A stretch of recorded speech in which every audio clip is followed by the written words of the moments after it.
Hello नमस्कार दोस्तों, आप सभी का इस चैनल पे स्वागत करता हूं। मैं अमनदीप लांबा आज आपके साथ डिस्कस करने वाला हूं रिसर्च मैथोलॉजी की 5th वीडियो। इसमें हम डिस्कस करेंगे रिसर्च कैरेक्टरिस्टिक्स, यानी कि अनुसंधान की विशेषताएं क्या होती हैं उनके बारे में जिक्र करेंगे।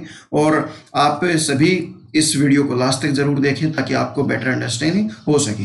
उसके साथ साथ इस चैनल पे आप नए हैं तो चैनल को सब्सक्राइब कर लें, क्योंकि ऑलरेडी आपकी बहुत सी वीडियो इस चैनल पे मिल जाएंगी। इस टेलीग्राम चैनल से आप होल PDF डाउनलोड कर सकते हैं। चलिए मुद्दे पर आते हैं। रिसर्च कैरेक्टरिस्टिक, रिसर्च की क्या विशेषताएं होती हैं, अनुसंधान की क्या विशेषताएं होती हैं, उनके बारे में जिक्र करेंगे। तो कॉमन डिजायरेबल जो कैरेक्टरिस्टिक्स होते हैं किसी भी रिसर्च प्रोसेस के लिए, वो हम डिस्कस करेंगे। और ये 12 पॉइंट्स हैं, तो इस वीडियो को लास्ट तक जरूर देखें, तभी आपको समझ आएगा। ऑब्जेक्टिविटी की बात करें तो आपकी जो भी रिसर्च होती है उसमें कोई भी आपकी बाइसनेस बिल्कुल भी नहीं होनी चाहिए। अगर कोई बाइसनेस होगी आपके प्रेजेंस ओन प्रेजेंस के आधार पे, बिहेवियर के आधार पे, अगर हम किस एटीट्यूड के आधार पे कोई रिसर्च को हम बाइस कर देंगे, या फिर हमारी जो आउटकम है, हमारे रिजल्ट्स हैं, उनको हम डालेंगे। जैसे किसी पर्सन का मानना है कि ये पॉपुलेशन यहाँ पर इतनी है, तो जब तक हम मेजर नहीं कर लेंगे उसका own presence, own behaviour, own attitude को हम उसमें इन्वॉल्व कर लेंगे, तो हमारी रिसर्च बिल्कुल भी रिलायबल नहीं होगी। ये ऑब्जेक्टिविटी बिल्कुल, उसमें बाइसनेस आ जाएगी, क्योंकि हमने उसको डायरेक्टली देखा ही नहीं है। रिलायबिलिटी की बात करें तो रिलायबिलिटी आपका जैसे आपकी कोई जो प्रोसीजर है, आपने रिलायबिलिटी कोई भी आपकी इन्वेस्टिगेशन की और उससे कोई भी आपके प्रोड्यूस हुई, आपके कोई रिजल्ट्स हुए, उससे रिजल्ट आपके निकले, और रिजल्ट आपकी जो भी आते हैं वो आपके बिल्कुल भी फैक्चुअल नहीं होते, बिल्कुल भी वहाँ पर सिमिलर रिजल्ट्स नहीं मिलते, तो आपकी ये कंडीशंस बनती है। यानी कि एक एग्जांपल के थ्रू मानता हूँ, तो इससे समझाने का प्रयास करते हैं। चलो, तो एक आप रिसर्च करी आपने 2019 में, ठीक है। तो 2019 में आपने रिसर्च की जनवरी सपोज कीजिए, और फिर बाद में उसी टॉपिक पे अगर आप फिर से रिसर्च की हमने जुलाई में, तो वो जो आपकी जनवरी में जो आपने रिसर्च का आउटकम दिया है वही रिसर्च का आउटकम वहाँ भी होना चाहिए। ये थोड़ा बहुत आपका वेरिएबिलिटी होती है, लेकिन आपकी रिलायबल अगर कोई रिसर्च होगा तो उस चीज़ में वही सेम आउटकम मिलेगा, तो आपकी रिसर्च है वो रिलायबल देखने को मिलेगी। सेम कॉन्टेक्स्ट होना चाहिए, ये आप ध्यान दें कि कॉन्टेक्स्ट अलग नहीं होना चाहिए। जो रिसर्च है वो आपकी सेम कॉन्टेक्स्ट की होगी आपकी, तो ये चीज़ें आपकी सिमिलर होनी चाहिए। जब भी आपकी जो पॉपुलेशन, अगर सिमिलर पॉपुलेशन हमने सेलेक्ट की उसमें, और सिमिलर ही प्रोसीजर के अकॉर्डिंग हमने वो रिसर्च की, तो आपके सेम रिजल्ट्स आने चाहिए, ये आपके रहते हैं। उसके बाद वैलिडिटी की बात करते हैं। तो वैलिडिटी में जैसे कि हम कोई भी एक्यूरेसी प्रोसीजर के थ्रू, या हम रिसर्च के इंस्ट्रूमेंट या टेस्ट को आपका रिसर्च में मेनली हम चेक करते हैं, तो उनमें कोई भी सिस्टमेटिक एरर्स बिल्कुल भी नहीं होने चाहिए, उसमें अनबाइस्ड होना चाहिए और फ्री फ्रॉम सिस्टमेटिक एरर्स होना चाहिए।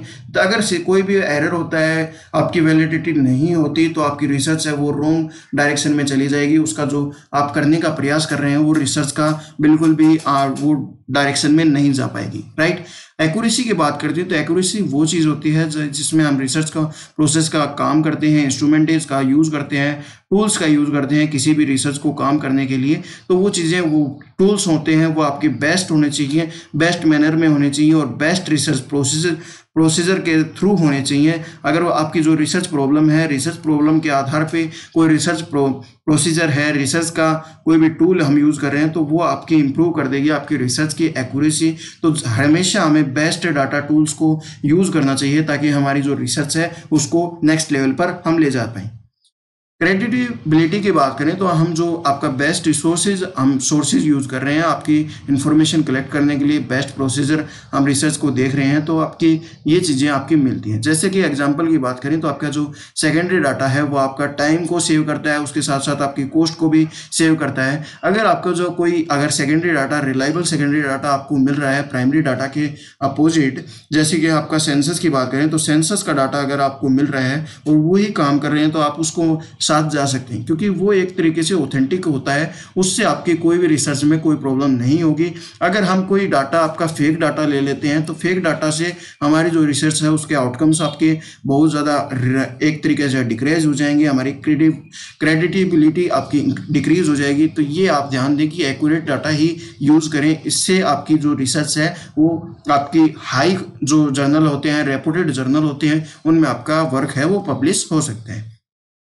उसके बाद आपका जनरलाइजेबिलिटी की बात करें तो ये आपकी क्लोजली रिलेट करता है आपके वैलिडिटी से। इसमें ये मानना है कि जो आपका रिसर्च फाइंडिंग्स हमने जो भी की है वो आपकी एक लार्जर पॉपुलेशन पर इम्प्लाई होनी चाहिए। फॉर एग्जांपल आपने कुछ सैंपल्स सिलेक्ट किए, 10 सैंपल्स सिलेक्ट किए, और 10 सैंपल्स को सिलेक्ट करने के बाद उसमें जो भी आपने फाइंड आउट किया, जो भी आपने कैरेक्टरिस्टिक्स देखी, तो उस रीजन में कोई भी पर्सन अगर शो रह रहे हैं तो उन पर वो इम्प्लाई होनी चाहिए, अप्लाई होनी चाहिए। अगर वो रिसर्च में आपका जो 10 पर आपने जो भी देखा, जो भी आपने रिसर्च की, XYZ कोई भी आपके ऑब्जेक्टिव रहते हैं, तो ऑब्जेक्टिव्स के आधार पे अगर आपने 10 से जो फाइंडिंग्स निकाली तो वो आपके बिल्कुल इन पे भी इम्प्लाई होनी चाहिए, अप्लीकेबल होनी चाहिए।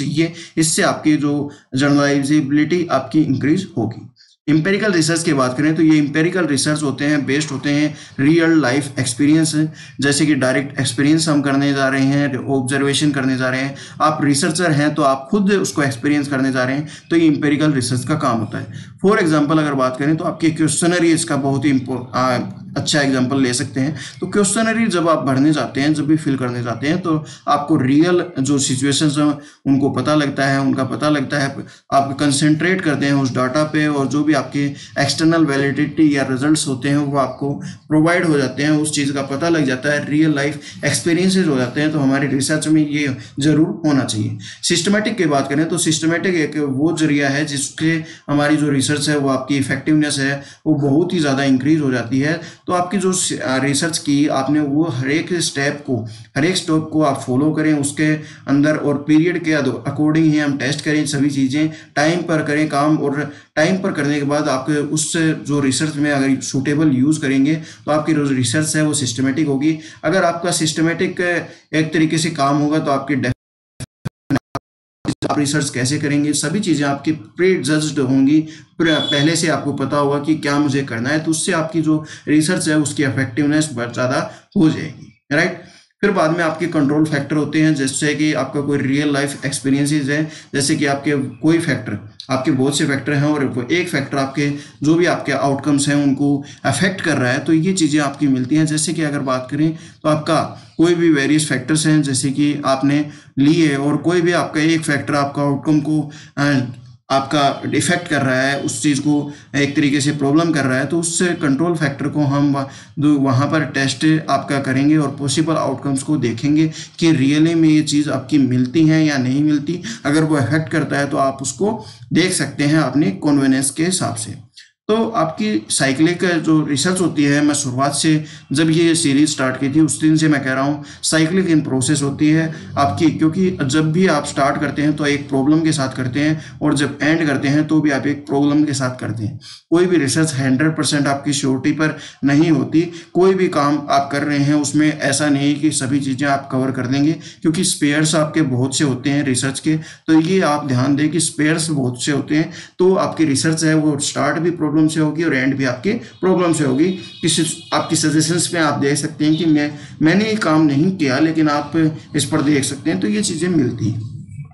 लॉजिकल की बात करें तो आपकी स्टेटमेंट है वो आपकी गुड रिसर्च है और लॉजिकली होनी चाहिए। रिसर्च को गाइडेड रूल्स के अकॉर्डिंग हम देखेंगे तो आपकी जो रिसर्च है वो अच्छी होगी, लॉजिक के आधार पे होगी। हम उसको अगर फॉर एग्जांपल हमने कोई डाटा सैंपल देखा तो स्टेट आपने डिस्ट्रिक्ट सेलेक्ट करना है कि अपनी स्टडी के लिए, तो डिस्ट्रिक्ट आप स्टडी के लिए आप वहाँ पर देखेंगे, आप उन रूल्स को अप्लाई करेंगे। तो फॉर एग्जांपल आप इंडिया में हैं, तो इंडिया में जब मेरा एग्जांपल देता हूँ, मैंने मनरेगा का कैसे लिया, तो इंडिया में सबसे पहले जो आपका फर्स्ट पेज में जो भी आपकी स्टडी की गई आपके मनरेगा लोन्स की, तो वो आपका उसमें हरियाणा भी आता है। हरियाणा में वो सिलेक्ट हो गया कि हरियाणा हमने सिलेक्ट कर लिया क्योंकि हमारा फर्स्ट फेज होता है और हमारा जो स्टेट है वो भी आपका हरियाणा है।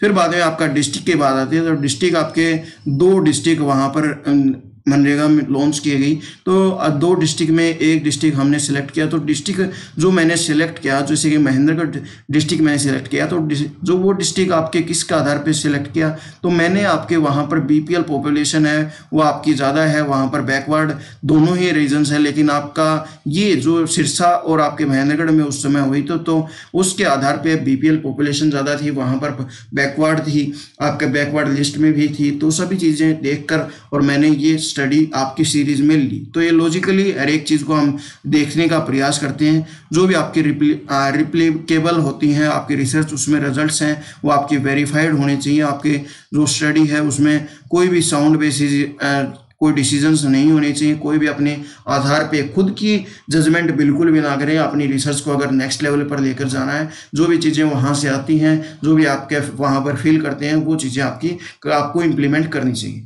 तो दोस्तों ये वीडियो आपको होप बहुत अच्छी लगी होगी। रिसर्च की क्या क्या विशेषताएँ हैं वो अभी आपको पता लगा होगा। इस वीडियो को शेयर करें अपने दोस्तों के साथ, और कोई भी डाउट होते हैं, कोई भी आपके टॉपिक रिगार्डिंग, तो आप कॉमेंट सेक्शन के थ्रू मेरे को बता सकते हैं। उन पर भी जल्द से जल्द वीडियो बनाई जाएगी। और आप सभी का इस यहाँ तक देखने के लिए बहुत बहुत धन्यवाद। और इस चैनल पे नए हैं तो चैनल को सब्सक्राइब भी जरूर कर लें। जय हिंद, जय भारत।